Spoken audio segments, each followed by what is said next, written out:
Hi, everyone, and welcome to episode 129 of the Think Bootcamp podcast. The title of today's interview is Holistic, an interview with Dr. Tiffany Brown-Bush. My name is Richard Johannesson. And I'm Matt Sabatello. So Matt, we named this episode Holistic because we've never interviewed anyone, certainly any doctor, who had the diversity of qualifications to treat someone with Lyme disease. Dr. Brown-Bush not only is a Lymey herself, but she is a naturopathic doctor, and she has more qualifications and certifications to deal with the whole person, not just the physical person, but the emotional person and the spiritual person than anyone else we've ever interviewed. Rich, what I found so amazing about Dr. Brown-Bush is that she was so qualified to treat Lyme disease even before she got sick. Then when she got sick, she was able to take what she learned from her chronic illness and turn it into an opportunity to help others suffering from chronic Lyme disease. So Matt, I think what's really cool about Dr. Brown-Bush's story is she used all of these vast qualifications that she's developed to treat the whole person, to not only treat her whole person and her patient's whole person, but she also had to treat her husband. So there are so many insights that we gained here that we've never gained before, and I'm really excited to introduce Dr. Tiffany Brown-Bush to the Think Bootcamp community. Hi, Dr. Tiffany Brown-Bush, and welcome to the podcast. Hi, thank you so much for having me. Well, we're really blessed to have you, and we thank you for accepting our invitation to join us on the podcast. So, Dr. Tiffany, is that how we should refer to you? Do your patients refer to you as Dr. Tiffany? They do, and that's totally comfortable with me. My last name is a mouthful, so. Yes, and so it'll be a lot easier for me to call you Dr. Tiffany than it will be Dr. Brown-Bush. So yes. let's talk about where you are right now. Where do you live? Oh, I'm in Charlotte, North Carolina. And how long have you been in Charlotte, North Carolina?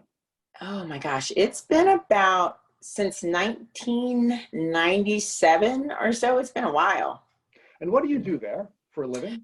Right. So I am a naturopathic therapist. So that's what I call myself because it's hard to explain exactly all that I do. But I'm a naturopathic doctor and a mental health therapist. So I'd like to walk back to your childhood and where you grew up. Mm-hmm. Yeah. So I started, because I'm a military brat, so I started in Texas. So that's where I was born. And then I went back and forth between my family in Texas and my family in North Carolina. So my grandparents would take care of me, and I'd go back and forth. My mom divorced my father when I was younger, so I would go back and forth between my grandparents and my mom's. And then at 10, we moved overseas. Okay, and where'd you live when you were overseas? We were in Germany. So from the time I was 10 until I graduated from high school, I was in Bamberg, Germany. And do you speak German as well? Nein, sprechen Sie Deutsch. That's all I can say, because I don't speak Deutsch. So, Dr. Tiffany, when did you first start to show the symptoms of what you now know to be your tick disease? Right. It was abundantly clear, because I struggle with this a little bit, as I think many of the people you've interviewed do. It was abundantly clear in 2016, at the very beginning of 2016. But I often wonder if some of the things I struggled with from 2010 until then, till 2016, may have been something as well. And so where were you professionally in 2010? Meaning, what types of things were you pursuing in 2010 when you think you may have first started to see the symptoms of your tick disease? Right. So at that time, I was in college. I was in grad school. No, is that right? Hold on. So I've done so much education. I was in grad school, finishing grad school to become a mental health therapist. And I also I had been running for a while at that point, a fitness studio, nutrition counseling. So I was deep in wellness at that time, and had a personal relationship with a client that was a gastroenterologist. That was just to give you some framework, my gastro was a client that I needed that much access to her at that time. So I was having a lot of digestive problems even then. So Dr. Tiffany, one of the things that I really appreciate about you shortening your name for us is that it's easier for me to refer you to as Dr. Tiffany. But even more importantly, you have more letters after your name than you had before your long name, because you have so much education. So let's go through your educational background, because I think it's really important for us to have that context for you. And then I want to come back to 2010. So talk to us about where you went to college and what type of graduate studies you've done, and then and what other types of certifications have you gotten in the wellness community? Right. So hopefully this doesn't extend the interview. beyond what is appropriate. So I love to learn. So let's just go ahead and put that out there. Which is very clear. Yes. Okay. And so I graduated high school in 3 years as valedictorian. So there was a setup here for this experience. Okay. So I'm really good at this. There are a lot of things I'm not good at. So I did undergrad at UNC Charlotte. I majored in psychology and I had a double minor in communication studies and women's studies. So I was very kind of clear on the direction. Now in high school, I thought I would become an attorney, but as real life started to hit, I figured out what I wanted to do with myself. I wanted to help people. I went immediately to grad school, and I went online because at that point I was already in IT, so we will not go down that path. But I did my grad school online at that time through Capella with some of these kind of satellite locations where you'd go and do in-person training. So I became a licensed mental health counselor with a specialization in eating disorders. I was really interested in working with people with eating disorders, body image, and just women, just with the focus on women and just what women do in their heads and with their bodies and those types of things. It was really an interest of mine. But as this was happening, as I was going through grad school, I had left IT and gone into fitness. And so certifications would include fitness certifications. I had created a nutrition program that was approved through the Dietetic Board in North Carolina, because I kept realizing that as I was working in wellness, the clients that I was working with needed more and more. So I kept trying to create different things. Along the road there, I became a functional diagnostic practitioner, so an FDNer. I trained under Dr. Kalish in just hormones and just functional medicine. Sarah Gottfried, I trained in one of her programs to understand female hormones better. And then somewhere in there, I was just racking up numerous mental health certifications and things like that. I decided I wanted to become a traditional naturopath because I needed to better understand how to get functional medicine was great. And I love functional medicine. I love all the labs I get to run. But there's basic things that people have lost sight of doing. And traditional naturopathy talks about sun and water and sleep and the power of herbs and flowers, and I just wanted to understand how to do wellness from that perspective. And so at that point I embarked on the journey with the Trinity School of Natural Health, and that's how I became a naturopath. During all of that, I'll try to speed this up, I fell in love with Dr. Amen's work. I got to meet him at an integrative mental health conference where Great Plains Laboratory, it puts on this, and everybody there's amazing, and I just fan out over everyone. And I got to meet him, and he said, you know, you need to do my certification because at that point I was a therapist. You need to do my certification. I think you'd like it. And I became a brain health coach. A pivotal moment for me, meeting him and getting that certification.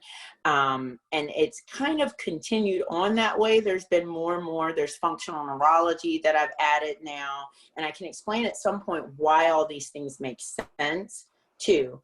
And then environmental illness trainings and so forth. So Dr. Tiffany, while you're on this educational journey, you start to get sick. Now let's focus on 2010. How is your health impacting the educational experience that you were in the middle of at that time? I think you said you were in graduate school. And B, how do you believe that your illness impacted your career path? Right. So from a timeline perspective, just to tweak this, I finished grad school in 2009, and I was in licensing when I think all the digestive problems started. And that was really, it was a matter of my blood pressure was always low. So it was always kind of dizzy. And from seated to standing, I would get really dizzy. The fatigue started, and the digestive problems were really, I had to kind of build my day around just kind of my IBS is what I had at that time. And that kind of was the biggest issue for a few years, was the, managing fatigue and the digestion. But I was training, I was running a business. I had multiple businesses I was running. I had lots of vitality even at that time. I had lots of achiness in my body, but I attributed that to how, aggressive my exercise was at the time. And I would just manage that with massages. Nothing debilitating really at that time. Okay, so talk to us about how your symptoms began to develop from 2010 forward through 2016. Right. So I almost feel like something happened from 2015 to 2016. Like the moment it became 2016, like my body just fell apart. It's just, and I was. Was it progressive, Dr. Tiffany? Meaning, you said in 2010 you were dealing with these issues, but you were able to manage it or self-manage it. How did things develop? Yeah, so it doesn't feel progressive when I look back. I just remember, I remember the year of 2015 feeling just really energized. And then 2016, what happened is I was teaching a class. I was still teaching very much part-time, and my right knee went. And I just couldn't teach. I couldn't finish that class. Someone had to come in and take it over for me. And then I went to see the sports doc. We did an MRI. I need surgery. And then I'm preparing mentally for the fact that now this is who I am. And then my right knee is all of a sudden fine. And 3 weeks later, my left knee is a problem. And I didn't even go back for that knee because I said, okay, something's wrong. This doesn't make sense. And it became this issue of, it was the knee, this migratory joint stuff that was happening, but also there were these surges of kind of like cortisol, because I felt like I knew what was happening. So I knew it wasn't just a headache. I would get these surges of cortisol in my body, where I would have these frontal headaches, or I would feel just really shaky if I was in the middle of an interaction with somebody that was a little tense, or if I had something that was stressful that would happen. My body was really overreacting. Fatigue and sleep issues, and that was kind of 2016. So now, where were you in your educational experience at that time? Because you've now done a great deal of work in the women's study arena. You've done a great deal of work in the hormonal arena. And where are you educationally, and how is that helping you to understand what's happening to you? So I had completed a lot of the functional medicine training at that time, and I was wrapping up my training as a naturopath. So I was in that phase of it. I kept attributing everything to stress responses and what I was eating, and maybe not recovering well enough, or I needed to supplement differently. I kept thinking it was Lyme was not on my radar. So I really thought, my life was very stressful, and I thought I was just getting older and just paying for the stressful lifestyle. And I needed to do more of the self-care piece of things that I learned. I was running labs. My labs just confirmed that I had stress and just some hormonal dysregulation at that time. So let's talk about Lyme and ticks. You grew up in North Carolina and Texas, and also in Germany. What did you know about ticks and Lyme disease, not educationally, but culturally? Were ticks ever an issue? And did you know anything about ticks and tick diseases? My grandmother told me if I had a tick to let her know, because I was always playing in the backyard. We always had animals, and don't pull it out. She'd take care of it. That was what I knew about ticks. Do you recall ever having been bitten by a tick? And did you ever have to go to your grandmother to have the tick removed? Never. Okay. So now let's talk about your educational experience. There are very few people that have as much education in the wellness arena as you. During all of these educational experiences that you've had, what did you learn about Lyme and tick diseases? I didn't learn anything about Lyme or tick disease until Dr. Amen's program. So that was the place that highlighted it, and that was overlapping with the naturopathy training, but nowhere else. And even with his work, it was nowhere near enough. So when did you first start to think that these symptoms that you had, which were resulting in a crash between 2015 and 2016, were related to a tick disease. It would ultimately take until 2018 and working with the Amen Clinic before I made the connection. So let's talk about what was happening between 2016 and 2018. So, because before I turn this interview over to Matt, I'd like to know how your symptoms were developing and Right. how it was impacting your personal life and your professional life. Right. So 2016 is very clear to me because I spent almost $10,000 on physical therapy, and MRIs, and I had never had neck pain ever. And I just remember that being something that I talked to my massage therapist about. And in 2016, towards the end of summer, the neck pain started, to the point where the physical therapy was all of this trigger point therapy on my neck. And it was horribly painful, just really painful therapy. And it wasn't relieving anything. I was getting now there was a point in 2016 where I was just getting weekly massages for pain management. And I was always doing Epsom salt baths. So the pain and the inflammation and the weight and the just feeling swollen, that was 2016. 2017 ushered in new symptoms. So everything kind of stayed, and then we added an extra layer, and I started having problems breathing. So I would be in an appointment with someone and I felt like I was suffocating, and I would start to get panicky, and I didn't understand what was happening. I couldn't sleep at night. I would sleep until 3 a.m. and I'd be awake. And I was taking, melatonin. I was doing all my things. I was, there was lavender everywhere, and I was just, it was all the things you're supposed to do. And I could not sleep beyond 3 a.m. And I was grinding my teeth so badly that the dentist was really freaked out about, what was going on there. And my eyes were super dry all the time and red. And my cholesterol had shot up. That started in 2016. I had this really high cholesterol. I'm eating paleo and keto and clean keto, and and it doesn't make any sense. I'm exercising all the time still, but I'm having to modify my exercise because things are starting to tear.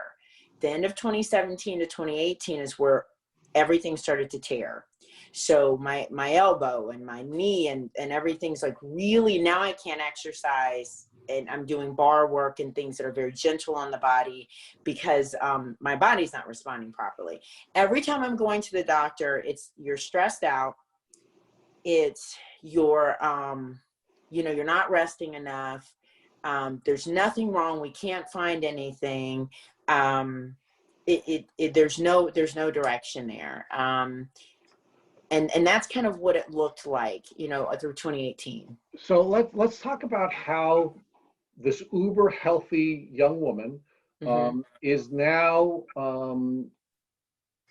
how are your developing symptoms impacting you socially? Meaning, socially, right? Yeah, let's talk about who was in your life at that time, and how were you failing these people because you were not feeling well? Right. So I was married in 2014. I got married in 2014. I met my husband and we were together from about 2010 until now.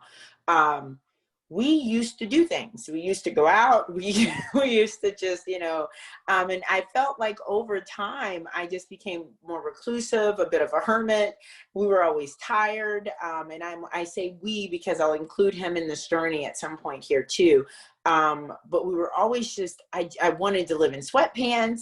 It was just this thing that all of a sudden shifted. I just was not the same person. And my anxiety and my anger were unmanageable. So I was always on something. This shifted from 2015 on, where I had to go on supplementation to help me manage the anxiety. So 2016 on. And then right before my cycles would start, I would have unmanageable, almost rage. And it didn't make sense. So I was having to change my work schedule around my menstrual cycles. And that was really intense in 2018. And then I had to really manage how I interacted with my husband because of that. I really, from a personal with friends relationship kind of perspective, I just wasn't as available. I just started having less bandwidth. I was always the person you could come to, and I just was not as available to people, especially in 2018. That was where the health just really came crashing down. So how did your husband react to the changed Dr. Tiffany that he had been with between 2010 and 2015? And how did he react to you being less available and less capable of participating in the types of athletic and social activities you guys had become accustomed to participating in together? Right. So it was hard for him. It was hard for him. It was, he didn't miss the social piece, but it was the emotional dysregulation that was a huge problem in our relationship. And I was always I was the center, I was the calm, and I was not calm.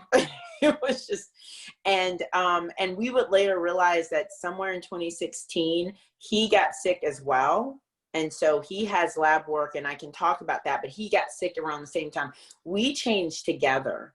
We both became very tired together. So the problem for us in the healing work for us has been and we love each other and adore each other and are blessed. And we just, we pray together and we've done a lot of healing. There was just a lot of emotional pain and tension during that 2016, 27, those 2 years were probably the hardest years of our relationship. So would you describe your reaction to your husband, at least when you were angry, as Lyme rage? And how was your husband dealing with your Lyme rage when you were angry? Yes, I would explain it as Lyme rage for sure, cyclically. Other times of the month I was fine, but yeah, cyclically.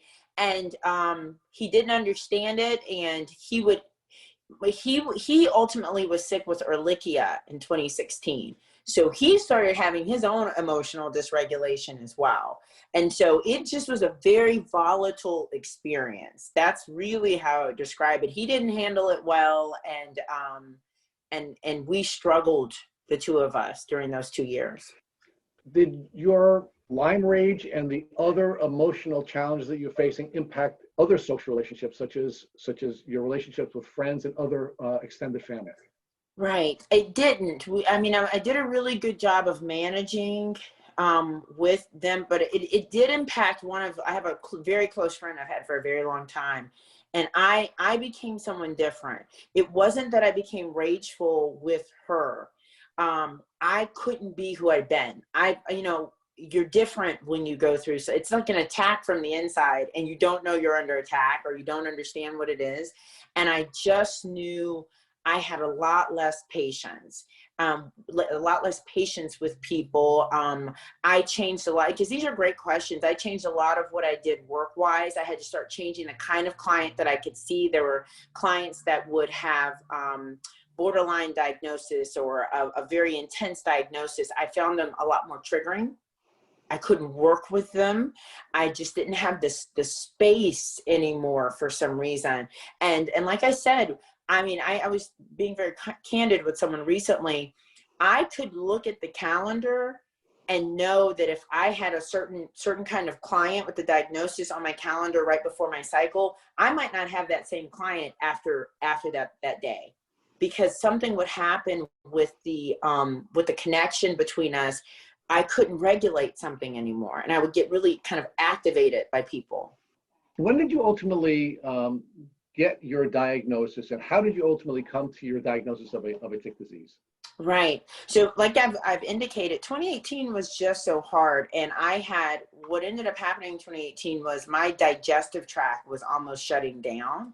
So for the longest time, and my gastro knew this, I was dependent on using like a water enema on a regular basis just to keep my gut going. But at the end of, towards the end of 2018, my husband said, this is out of control. So two things happened. I went to the Amen clinic and I said, something's definitely wrong with me. I want a SPECT scan, and I'm certified and I understand, and I've done the whole protocol that you're supposed to do. Can you confirm what's going on with my brain? And the second thing that happened was, I started really spending a lot of time with the gastroenterologist, really trying to figure out what was going on with my gut. My SPECT scan showed that I had the Ring of Fire diagnosis, which is the worst presentation on the SPECT scan. So my actual brain, the tissue was beautiful. My psychiatrist said, you have a great looking brain. However, your brain is severely inflamed. Okay, so every brain lobe is completely lit up. What in the world is going on with you? And you're on everything, and you're doing the functional medicine doc came in, and it's like, I know what I'm doing. I'm a professional, you know, and I can go toe to toe. I'm doing all these things. And he's like, you're doing all the things. So here's what you're not looking at. Cause I mean, Rick, I had looked at everything. You're not looking at Lyme or mold. And the way that your brain is presenting, that's the only explanation at this point, based off of everything that you're doing, that could explain this level of inflammation. And that is how I got redirected. And as I sat there and they said it, Lyme, I was like, okay, I don't know enough about this to even be clear, but mold, I don't have my mold in my house. You know, there's no way. And that's when my life changed. That's when it changed. So do you think because you were a medical professional and you were treating all of the symptoms that it delayed your capacity to get to a Lyme diagnosis? No, I actually don't. That's a good question. I had asked for the help in the way that I was supposed to, you know, and I don't know if I would have had to have gone to a Lyme literate functional medicine practitioner, because I had worked with a couple of functional med docs previously as well, and they had kind of, you know, helped me. It was looking at my brain and seeing that level of inflammation didn't make any sense based off of my care. I think I needed somebody to look at something deeper than what you could see. But Dr. Tiffany, you were exhibiting a lot of very classic Lyme symptoms, the air Yes. hunger, and the list goes on, because you were describing what I would consider as a layperson some very classic Lyme symptoms. So why was the diagnosis so delayed? Do you think, for example, if it wasn't your professional training, do you think your race or your gender played a role in the delay of your diagnosis? Right. And that's great. That's a great question.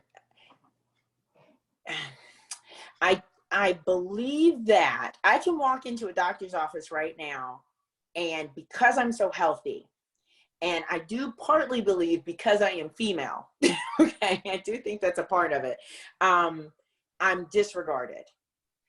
Even with the digestive complaints, because, you know, I had to really work for years to be taken seriously. You have to have a diagnosable breakdown somewhere in your system for the medical community to pick up on this. And even now, with me having all of my labs and being able to kind of explain what's going on, the doctors that I work with do not acknowledge Lyme. They won't acknowledge Lyme. The non-Lyme literate docs won't call this that, even my rheumatologist.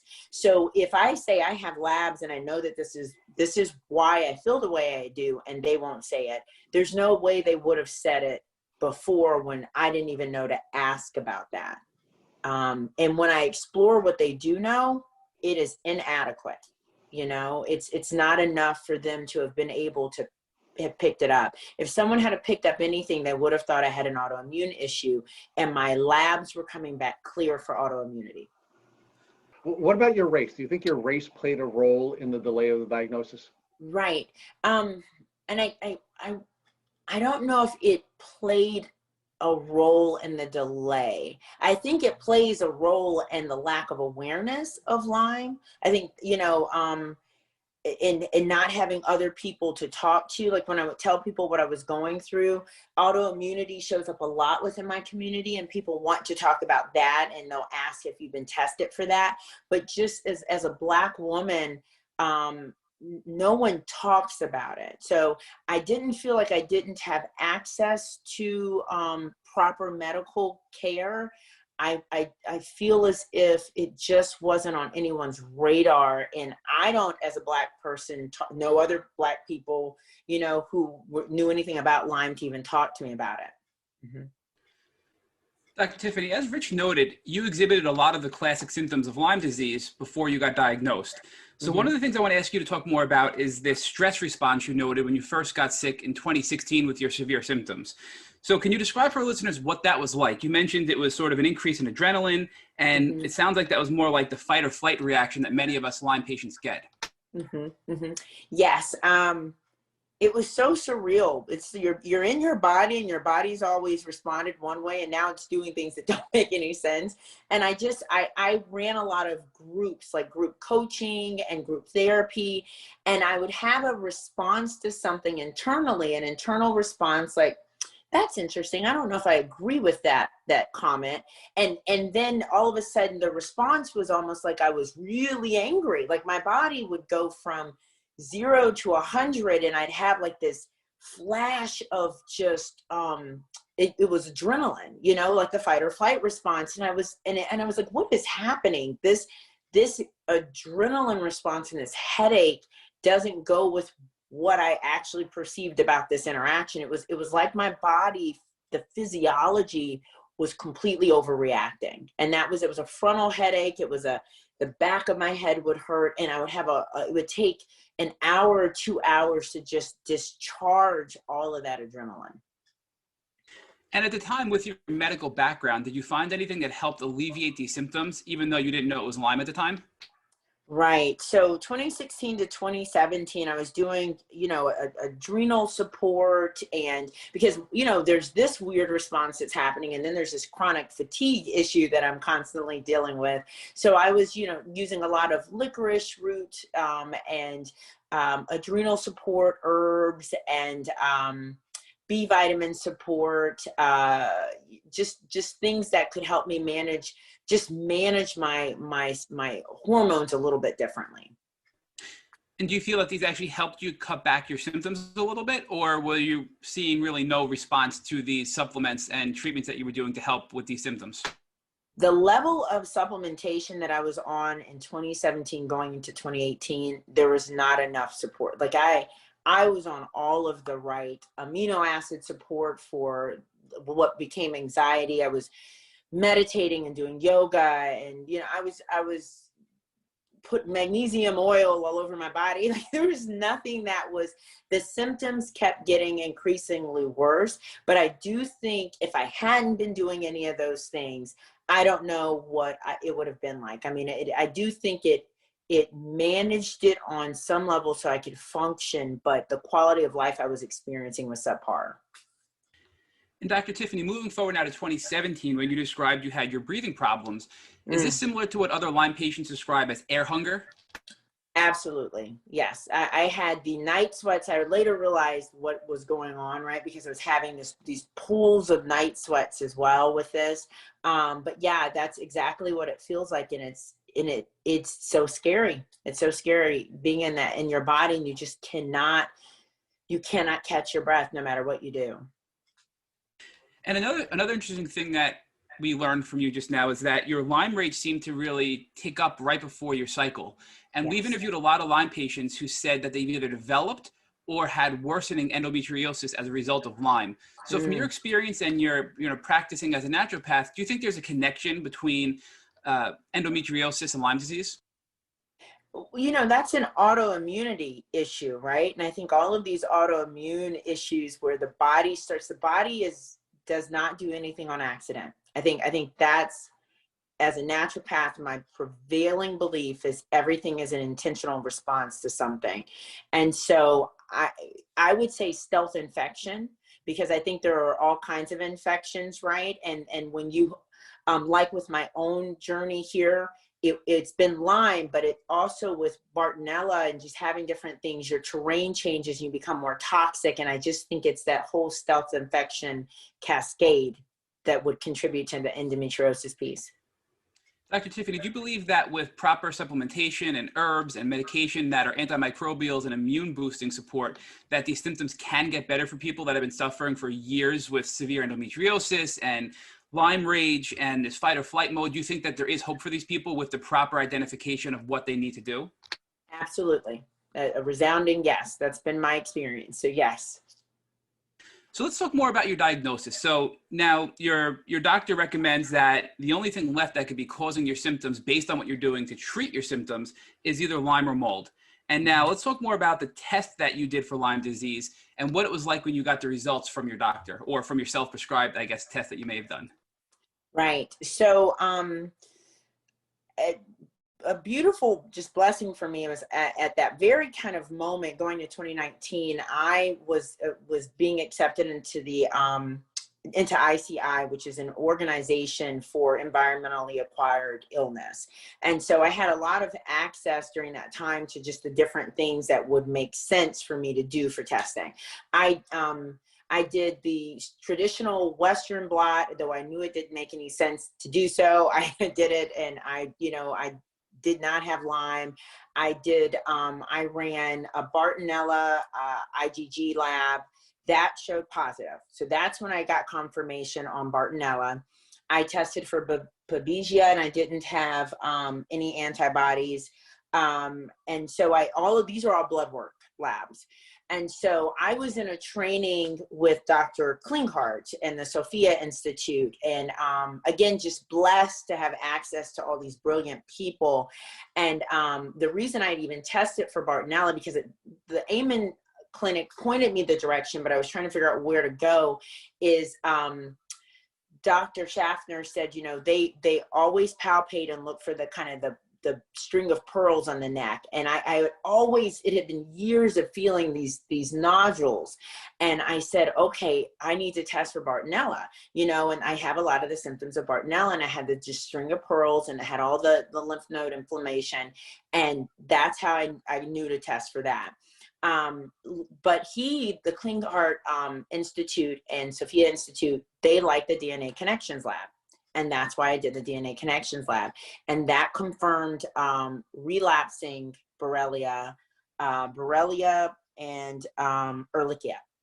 So at this point, we've got Bartonella, we have Lyme, and we have Ehrlichia, which I do think both my husband and I picked up in 2016. And I did not get a confirmation of Babesia, but we had air hunger and we had night sweats.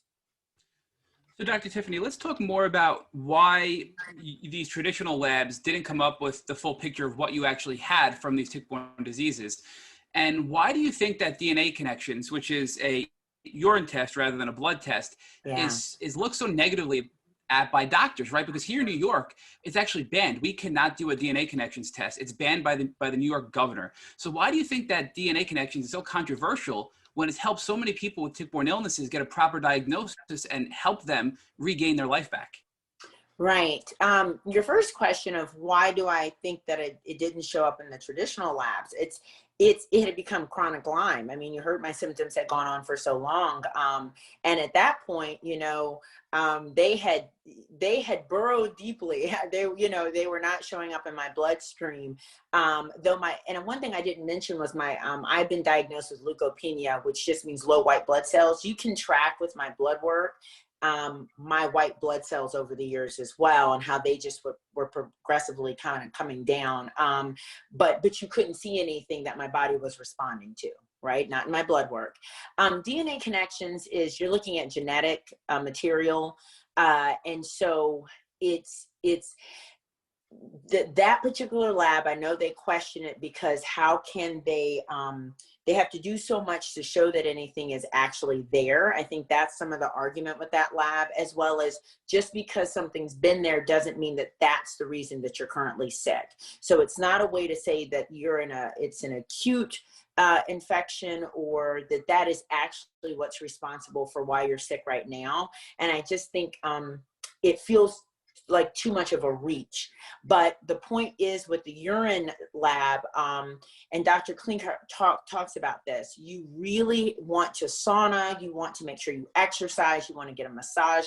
You're trying to liberate the tissues and the joints so that you can get the microbe material to show up in the urine. And I think you're looking at the body holistically instead of purely from the Western medical model.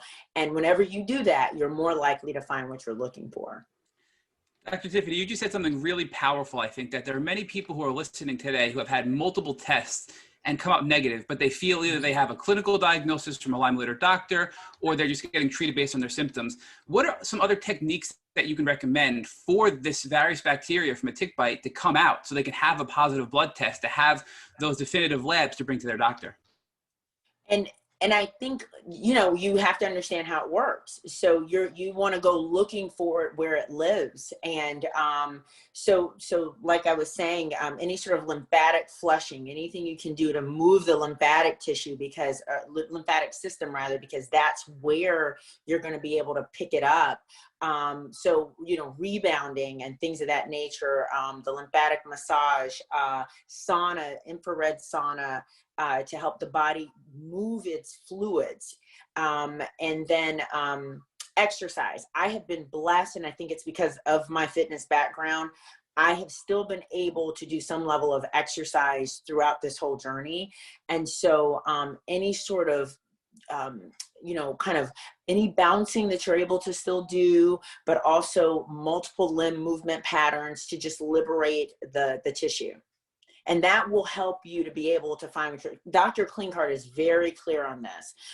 You have to do something different to be able to help find it. So you just mentioned rebounding, which we've heard before, but I don't think is very well known in the Lyme community. Is that when Lyme patients will sort of like get a small trampoline and kind of jump gently on a trampoline to kind of get their lymphatic system moving and everything moving, so this bacteria will show up in their blood work and also help detox the kill off of this bacteria during treatment, right? Absolutely. I have to bounce every single day. So yes, I don't, my brain doesn't even, I use it for I can't even get it out, but glymphatic kind of detoxification as well. So getting the brain to do its detoxification, I can feel just with everything that's happened, that my body needs a little bit more support to get that brain drainage. So it's not enough to even just sleep with my head elevated. I have to help daily to kind of flush my system. I would strongly encourage people to get a rebounder and start with just a few minutes every day, because I know it can feel very taxing, and just get a little bit of a bounce going on that, but it's a mini trampoline. And don't underestimate the power of pumping the arms and getting the arms and the hands over the head and trying to pick the knees up, because that's a way to pump the lymphatic system as well. So let's talk more about, now you got your diagnosis. What did you do to actually treat your Lyme disease and co-infections once you had a positive test from DNA Connections? I bothered as many people on ICI as would listen to me. So I can't, the woman who's over, I'm having a problem with name finding today, so forgive me. The woman who is over Beyond Balance just spent time with me, and I used her formulas to treat, I started with Bartonella, because the way you do this, and I did some things a little out of order, and I haven't quite explained, I need to explain this. I treated the mycotoxin illness first. And so the way that I'm trained is that and this is very much in line with Dr. Neil Nathan, you get the mycotoxin illness out of the way first. So I have a small, little portable sauna that I travel with this thing and everything. I did a lot of binders and glutathione and niacin. I used the 9/11 firefighters protocol to detox my system because I was very toxic. And Bartonella will do this, like all this immune suppression will make it so you have such a toxic floor. Before I started really killing anything, I really made sure that I was detoxing well. I escalated to using coffee enemas on a regular basis to, increase my level of glutathione and keep things moving. So I was doing all of that the first part of 2019. And I had this issue too, where a mercury filling was removed and I didn't know it was being removed. I didn't realize that. And that really triggered a lot of my symptom response. So I was doing heavy metal detoxing as well. I did all of this, Matt, before I started trying to go after the Lyme disease. And I would recommend that people understand the concept of drainage and gentle detoxification and binding. It's not kill, kill, kill. It's really clean up and love on your body and heal and try to get the basic processes working before you start trying to kill things. But when I was ready, I started with the Bartonella and I used the Beyond Balance formula. Game changer. Immediately started feeling a difference. I had a herpes, but I felt a difference within the first month immediately. Dr. Tiffany, you mentioned niacin as a supplement, and we've heard this once before, but we don't hear it often, where niacin, if you take that before you go into the infrared sauna, it can actually help make the process of detoxing even better in an infrared sauna if you take niacin. So can you speak more about that for our listeners? So, and this came from Dr. Mercola, and he interviewed the person who was involved with this process, but it is literally the 9/11 for the first responders for 9/11. They were super toxic. And what you do is you take the niacin. I would take it a couple of hours before I was going to do the sauna, and I still will do this to this day.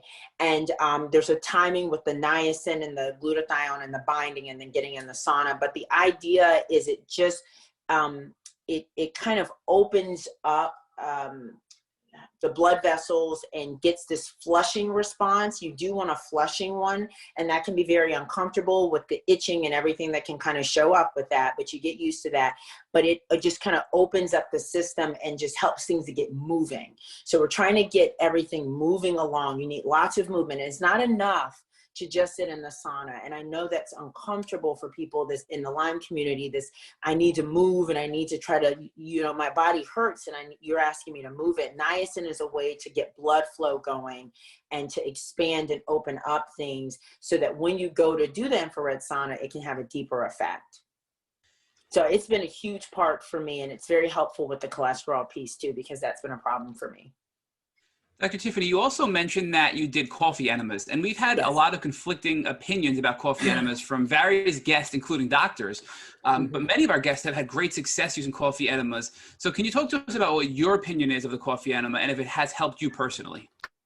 I don't know. Some of these things, I don't know where I'd be mad if I wasn't doing them. So again, emphatically, yes. And just because everyone hasn't caught up yet with the research on something doesn't mean anything, is what I know very clearly. But yes, coffee enemas help with the production of glutathione. And it's just a way to kind of kick that liver to gallbladder connection there and flush the system along. I can go from feeling completely brain fogged and headachy and just not feeling well to completely shifting the whole day. And you don't use the coffee enema as an enema. So they're not being used to empty yourself out and have a bowel movement. I encourage clients to, we do something else to help with regular bowel movements if that's a problem. The coffee enema is purely a detoxification strategy and to help with glutathione production. And I think it's invaluable. So Dr. Tiffany, before we get into your herbal protocol in more detail, I want to ask that we've had a lot of guests who struggle with digestion and gastroparesis and things like that because of Lyme. And now they've healed in many other areas, but they're still struggling with that particular component. So what would you recommend for those people to help them with the ability to be able to eat more foods and not feel like it's just stuck in their stomach and they can't digest it, and that they're the way they describe it is like their stomach and their esophagus is almost like paralyzed? What would you recommend for those?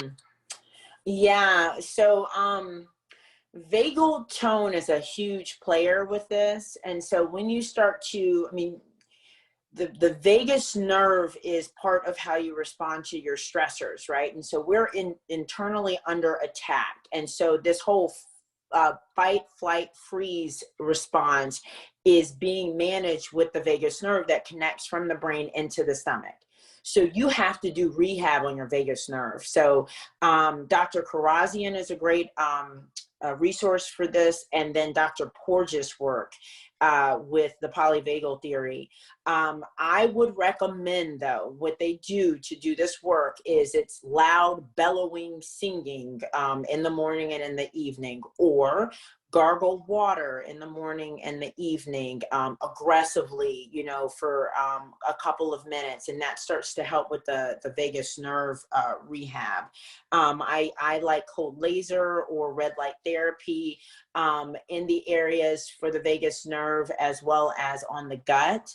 I like a heating pad. I do this for all the clients that come into my office. I put a heating pad on the gut, and I take some sort of vibration, a vibe plate, and I put that against the stomach, and that's a way to help to rehab the vagus nerve. You've got to get in there and work on the system, and kind of understand the mechanics of what's gone wrong, because that's part of where we are. I mean, there are things you can take to move your gut along. And I think some of the things we talked about was rebounding. Infrared is really good too for people with getting their guts moving as well. I think that's fascinating how those two kind of hang together, but vagus nerve would be a big one to make sure they're looking at. So I have to say, I've been for the past 2 months or so now, because we've heard it from another podcast guest, and I didn't realize in what way it was actually helping me. But every morning I will gargle, and on the way to work in the car, I will literally just do like a deep chant. And it sounds so weird, but I feel so much better from it. So now it makes sense the way you just described it, why that's helping me in my healing journey. So it's great to hear that that's something we can do to help the vagus nerve and potentially gut issues for people that are struggling. So, and now moving forward, so these herbs did help you. You did have a little bit of a Herx reaction. So I think it's important to note for people that if they are going to start an herbal protocol to now kill off some of the bacteria once they've sort of cleansed their body, as you described, that they need to ease into it and not let a Herx prevent them from, moving forward on a gradual basis with these herbs to feel better. Is that something you'd recommend to people, to not walk away if they have a Herx reaction? Yeah, absolutely. I think you need to expect it. The book Toxic by Dr. Neil Nathan, I think, is really helpful. And, he's in ICI, and I've learned so much from his work. And he tells you when you use the BART formula from Beyond Balance, BART 1 and BART 2, that if you have a Herx, that's a great confirmation that Bartonella is even there. Right. So this is not a bad thing sometimes, and that you just back off to the dose that you don't have the Herx response at, right? So, if maybe you can only do 1 drop of something every other day, and I can take full dropperfuls of things these days, because my body is in such a different place. But if maybe you can only take a drop every other day, and you just honor where your body is because it's telling you what it's up against, and then you manage the Herx. You take an Epsom salt bath, you get in the sauna, you do some deep breathing, I am a big fan of emotional freedom technique and tapping. You just love on your body and let it know that it's going to be safe, and you get right back in there and you do the level that you can handle. So Dr. Tiffany, can you talk to us about the Wave 2 by Free Medica and what that is and how it's helped you in your journey? So they're such a sweet company. I hear from them like all the time. So I just want people to know that they're a very hands-on company.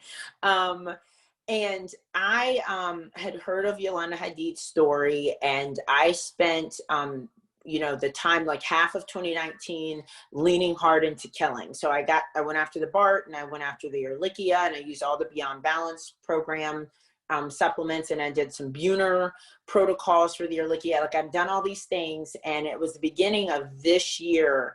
And as I just felt like, I don't know, I needed something else. I just needed I was like, I can't live like this on all these drops and herbs and everything for the rest of my life.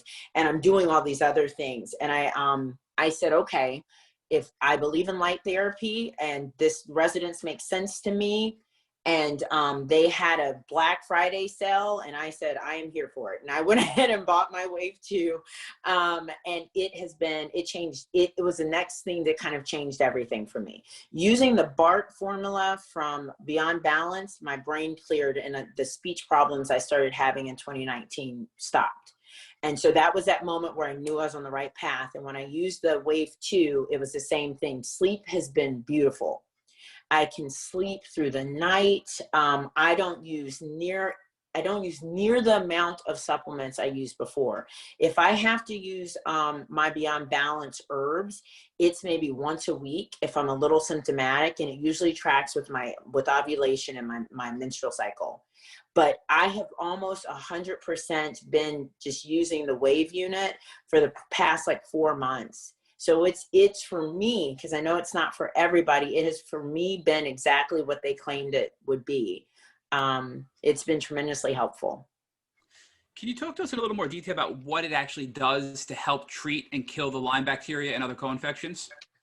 So it's this idea that everything operates on a frequency, and we're up against this thing that we can't see. And with the herbs, the beautiful thing about herbs, it's different from the antibiotics, which I've never done, is herbs are smarter, and there's a wisdom to them, and they will work with your body. And I think that's why the Beyond Balance worked for me.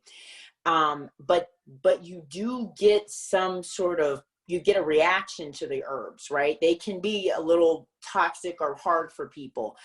Resonance and light therapy is different. It specifically goes after the frequency that the Lyme or the bacteria or the parasites or whatever, whatever treatment phase you're in is trying to kill. So it's a light therapy. It's a unit that you wear on your arm or your leg. You wear it for 8 hours a day. There are different phases.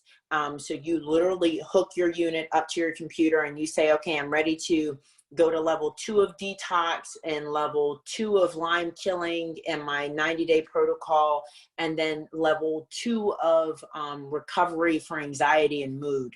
And you get to set where you are. And I had now I'm at a point where I'm able to handle high levels, but I could tell when I took that system up to like a high level of killing for the Lyme disease, I had some issues with it. It was really working hard a few times, and I could feel I was really worn out. But it's a treatment that uses light and frequency to get into the system and to go after the infection. Is this technology similar to cold laser treatments?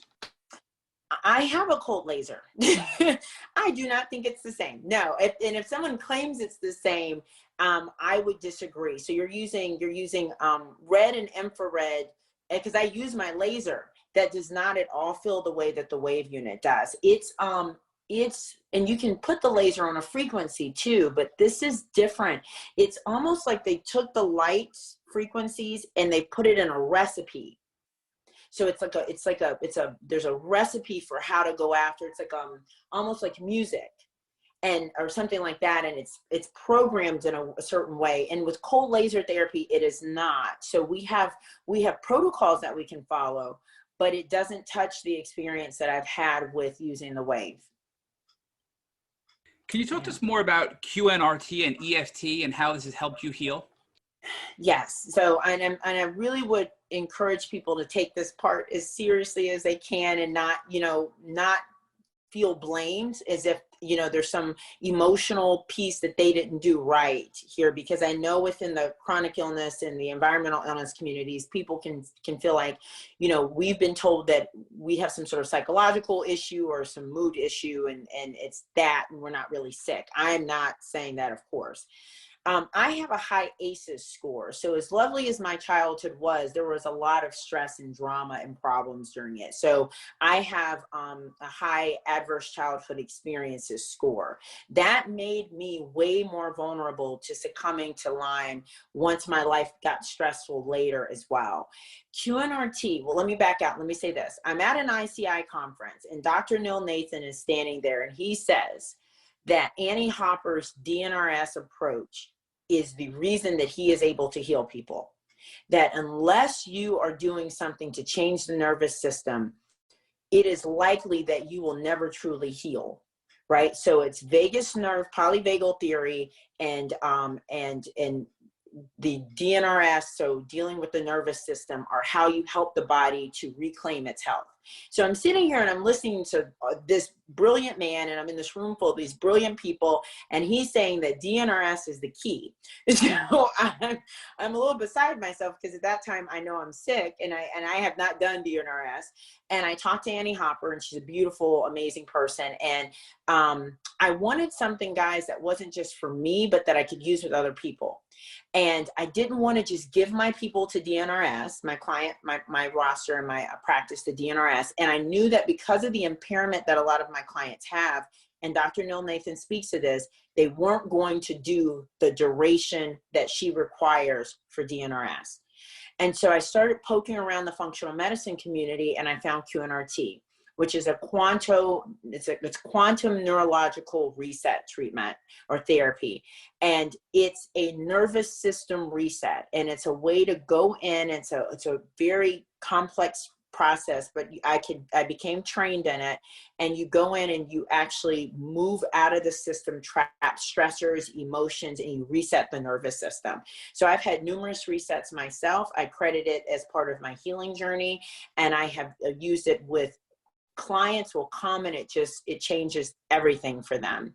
And it's a beautiful experience to do that with them. I use the EFT, which is emotional freedom technique, which is tapping in between appointments. Clients will do that, and I will do tapping myself. And it's another brain body approach to help just restore the nervous system.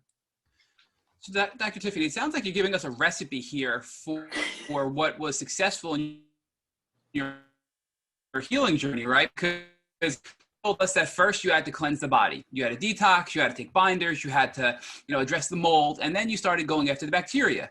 And now you're telling us that you had to, in addition to killing the bacteria and cleaning your body, you had to sort of reset your brain and your nervous system because it sort of got rewired as a result of chronic Lyme disease and chronic illness. So is that sort of a recipe at a high level you could put together for people that they need to address those 4 components if they...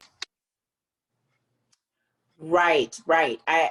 In great summary, yes. And I can't take credit for, I have brilliant people that I've learned from. I mean, if you know Dr. Klinghart's work, he has a very similar kind of approach to things where you have to deal with past hurts and also look at the nervous system. But yes, I would say, and this came from Dr. Nathan, QNRT and EFT really needed to have happened earlier in my healing journey to get my system ready for what was about to happen. So I wish I'd known to do that earlier in my healing journey. So when I was cleansing, I also needed to be stabilizing my nervous system, and doing all the tapping. And then, I did something called, and I do this with my clients, called Safe and Sound Protocol by Dr. Porges. You know how we all have this light sensitivity and the sound sensitivity in this community? Guys, this has been just another life-changing moment doing SSP. It changed my brain and my hearing. So I don't have the same startle response. I don't have the reaction to the environment that I used to have. I would take those modalities and I would couch them at the earlier phase of treatment, though, I mean, I'm doing just fine and I did them later, but I would put them earlier on as part of the let's get the body ready. Because killing's not really the end all be all. You need to have a system that can handle life differently. And so absolutely, I would say you would kind of front load these things. You cleanse and drain and detox, and then you slowly go through and you kill each thing in the proper order, dealing with the thing that whatever's creating the most symptoms is what you kill first. Okay, so for me, it's been Bartonella and Ehrlichia. It was Bartonella, Babesia, Ehrlichia, and then Borrelia burgdorferi. So that's how I did it. And then parasites and H. pylori because my floor was so toxic, and I just kind of systematically and gone through and killed them. So Dr. Tiffany, you just have been brilliant in this interview. And I have one last question before handing it over to Rich, because I've been dominating your time. But I know that you did receive a lupus diagnosis as well after your Lyme diagnosis. And many people in the chronic Lyme community struggle. Did their autoimmune disease cause chronic Lyme? Did chronic Lyme cause autoimmune? Or even, is there a connection? So what is your opinion between the correlation of chronic illness like chronic Lyme and then developing an autoimmune disease like lupus or hypothyroidism or Hashimoto's or whatever it may be? Yeah, great question. So quick and dirty, I absolutely think that the body does not all of a sudden start attacking itself. So I think there's always a stealth infection. We don't know what's there. And so the diagnosis of lupus is totally because my body is like, oh, there's infection here. And then it just kind of indiscriminately started overreacting to things. I do not believe that the lupus, I know for a fact, I tested everything from 2016 to 2018. I tested for autoimmune disorders of every kind. I was looking for all kinds of things because of my symptoms, and none of those labs were positive. They didn't start to show up, and the lupus diagnosis didn't show up for me until 2020. And really, I just wanted my medical record to show for me the cleanup phase. So I pulled my neurologist into this. I said, let's get an MRI. Let's check out my brain. Let's just make sure everything looks okay from your perspective. And I want to get in with the rheumatologist. I want them to see everything, just to have the traditional medical community monitoring my health with their testing and their perspective of things. And they all know that I believe everything is related to Lyme. They don't believe that, and I don't need them to. But I absolutely think that the lupus is just my system finally understanding that the infection was there and just over responding to things. And I'm confident that that will calm down. I have faith that the lupus diagnosis is going to be something that I'm able to move through as well. So, Dr. Tiffany, if you were to tell us or answer the question about whether or not you're in remission, do you believe you're in remission, and do you believe that your health is back to 100%, or where do you think you are? Yeah, that's a great question. I am close, but I don't believe I'm there yet. You know, and it could be because of the way I live life. You know, I'm not really sitting down resting very much. And I have a lot of stress. I run a very busy practice with some high demand clients. And I show up every day and I have not ever missed a day of work. Right. And that's a lot for a Limey. And so maybe I would feel like I used to if my life was calmer and slower and easier. But I am so much better than I was in 2018. But I don't feel like I'm 100% out of the woods yet. And the way the Free Medica Wave 2 works is with each 6-month period that you're on it, you just get more and more of your bandwidth back. And that's how they teach you to expect it. So I just remain optimistic. And I think that, I also think, I want to say it this way too, there's a lot of cartilage damage for me. And so I have a lot of pain in my body from the ravages of what Lyme and the infections did. So part of what influences my response is I'm trying to put everything back together. I feel like there's a lot of collagen and, you know, I'm taking a lot of different things to just try to put my system back together. And I think once I get through that, I'll be able to say, yes, I'm back to where I was. So can you now talk to us about the beauty of Lyme? And one of the things that always surprises me when we're doing these interviews is that folks talk about how their lives are different as a consequence of their Lyme journey, and it's more beautiful in many ways. So can you talk to us about what has been good for you and the transformation you've made through this process of dealing with Lyme disease? Right. Yeah, and I think it's a strange thing. I've heard people say that as well, and it definitely resonates with me. I found my purpose. So that's one piece. I love working with people on having a better brain. That's the focus of my practice. And I feel like my brain was really under attack during this, even with everything that happened with my body, the fog and the speech issues, the losing some of my brain's capacity was very scary for me. And my purpose is to help people have the best brain they possibly can and, you know, the best health. And I think without Lyme, I don't know if this is the direction I would have gone with my work. The nervous system and understanding the impact of developmental trauma and conception trauma and how that sets us up to be vulnerable to having these health issues later in life. I would have never gone down this path. I always say God has a sense of humor. It's like, I want to find my purpose. And I wasn't specific about how I was going to get there.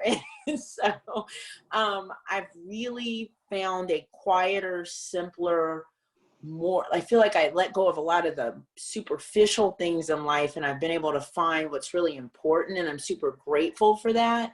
And people really see me. So the people I work with give me back so much love because we're doing such important work. I hear it all the time. The work you do is so important, or what you've done with me in my life is so important.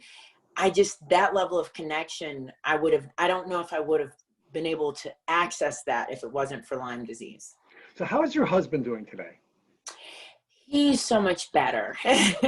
Ehrlichia really, for me, it was white blood cells. For him, it was his liver and anemia, liver enzyme problems and anemia. and mood dysregulation. He is just a pussycat. He's a little teddy bear now. He's so much calmer and easier. And he is a little bit younger than me. And his energy and his strength were a little impaired before I really got a hold of what was going on with him. And he's really a lot more vital and energetic. And we often say to each other, we're in a good place. We're in a good place in our connection, in our relationship, in our health. And the best is really yet to come for us. So, Dr. Tiffany, I'd like to talk to you about one more thing that we started to address offline. And I'd like you to talk to me about your perspective on diversity of immune systems and immune responses to different pathogens. So, for example, we're seeing in the COVID arena that women are doing better than men when they are coming in contact with the virus. And we're seeing younger people do better than older people, and we're seeing white people do better than people of color. Mm-hmm. Do you think there's that same type of a diversity in the Lyme arena? And if so, why? Right. Yes, and we were speaking about this earlier a little bit. And one thing that I feel is with the African American, the Black community, is unfortunately health in the past has not been something I believe we were taught to manage as well, and to know what to look for. And the way we love and connect is around food that has not always been healthy for us, just our practices with food and self-care. And I think that, and I don't think I said this earlier, Rich, but also I do believe transgenerational trauma, right, plays a huge part in this from a genetic perspective.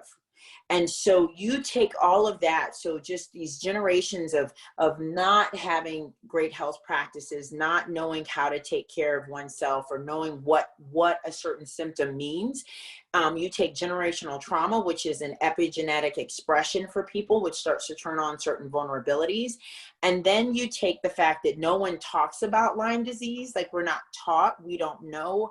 I don't know a lot of Blacks that are aware that Lyme could be the reason that they're having migraines or Parkinson's or Alzheimer's in our communities, or like nobody's talking about this. And it's, Bredesen has linked Lyme disease to one of his types of Alzheimer's, right? And Parkinson's disease, but nobody knows this. So I think because of that, a lot of Blacks just don't even know to think that they have Lyme disease. And you have my journey where no one even considered to look at that. And even when I say that's what's happening, they won't call it that. How on earth would any of us know we had Lyme disease? How would we know that? And then we would think it was something else, and it could easily activate all these autoimmune issues like it has me. And that's the diagnosis. But Dr. Tiffany, what I'm asking you is, why does the Black community seem to be so underrepresented in the people who are diagnosed with Lyme? You focused on why there may be some cultural issues about why people in the Black community are not thinking Lyme themselves, but why do you think the medical community is failing to diagnose people in the Black community, if in fact that's what's happening? Right. And I can only go with my own experience here. With no one even has it on the radar. So see, I had to advocate for myself. So if you have a patient that doesn't know what to WebMD and doesn't know that this could be the stealth infection that is creating this problem for them, then they're also coming in and they have a history of not taking care of themselves as well. If they're obese, if they have heart, high cholesterol, high blood pressure, that noise gets in the way of somebody looking beyond that. I just know so many people, we have a hard time with in my community historically with self-care. And so obesity and all of these lifestyle diseases have really been a problem for us. So when you go into the doctor's office, what people would come back and say is they want me to lose weight, they want me to change my diet. They're not listening when I say I'm tired or my back hurts or my head hurts. They're thinking it's all of my self-care. And so then no one's going beyond that surface issue. And then we don't know how to advocate for ourselves and know that that might be something to even say to a doctor. I do think it's this piece of it, because I had to fight really hard to get anyone to take this seriously. Now, do you think there's the possibility that folks in the Black community actually have a better or stronger immune system, and that the genetic memory that is passed on to folks in the Black community allows them to have a better defense against a Lyme or tick disease invasion? I would be hard pressed to believe that we would be stronger in this way. And I'd have to look at the numbers. I don't know what the numbers look like when it comes to autoimmune disorders. Because that's where I think you're going to find it in the Black community. I think it's all hiding there. I think all the fibro and all of the, I mean, and it's inappropriate to say, I realize this, but looking at the breast cancer and some of these, like how much of all of that is actually Lyme and hiding. And then if we look at those numbers, I would be hard pressed to say that we're more resilient. I don't believe that to be true, but that's me being anecdotal. For sure. And one of the things we've been able to identify through some of the work that some of the young doctors and medical students are doing is that in addition to doctors not being properly trained during their educational process, you included, quite frankly, where you don't know a whole lot about Lyme, when people in the medical community are, during the educational phase, introduced to Lyme, they're of course introduced to Lyme generally through the rash on the skin, and they're only shown images of white people with a rash. So there are some built-in challenges that are greater from a diagnostic standpoint, but I'm still not sure that that answers all the questions. I think questions, and I think we have to look more closely at whether or not diversity of immune systems is playing a role here, because that may give us clues as to how to resolve the problem.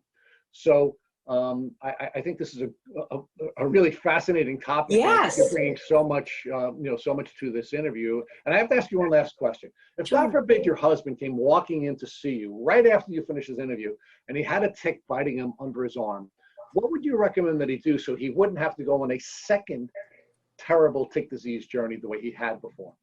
Right. Yes. Then that would be a tragic experience that we hope does not occur. But yes, I would remove it and get the area cleaned for him. And then we would send the tick off, because that's, the appropriate thing to do. We'd want to make sure we know what's going on with the tick. And then I would lean into immune support for him. And I would do all the very same things I've already said. I would strengthen the body's reaction to this experience. So we would get him in the sauna, and we would increase all of the immune support, his vitamin C and his vitamin D. And we've got a kind of an herbal blend that we use for immune support as well. So I'd strengthen him. And then I'm going to be honest, I would put him on just a very low level herbal support until I knew what was going on. And I would laser. So I would laser where he was bit as well. We have in the laser that I work with, there's a couple of different frequencies for not specifically Lyme disease, but different infections. And I'd laser there and then just kind of help his thymus and the rest of his system kind of pull up. Thank you for listening to the Tick Bootcamp interview with Dr. Tiffany Brown-Bush. To our listeners, we have a call to action. First, if you'd like to learn more about Dr. Tiffany Brown-Bush and her tick disease journey, please visit her Instagram page at doc_brown_bush. That's DOC_BROWN_BUSH. Second, if you enjoyed this episode of the Tick Bootcamp podcast, please share it with your friends by using the social media buttons you see at the bottom of this post. Third, Tick Bootcamp has created a Tick Bite Blueprint that has been inspired by the information that has been shared with us by past guests on this podcast. We urge you to visit our website at www.tickbootcamp.com to view the blueprint. Please note we would appreciate any input or improvements you would like to offer to the blueprint. Fourth, don't forget to subscribe to this podcast on iTunes, Google Podcasts, or Spotify to get your automatic episode updates of our Tick Bootcamp podcast. And finally, please take a minute to leave us an honest review and rating on iTunes or on our website. Thank you, as always, for listening.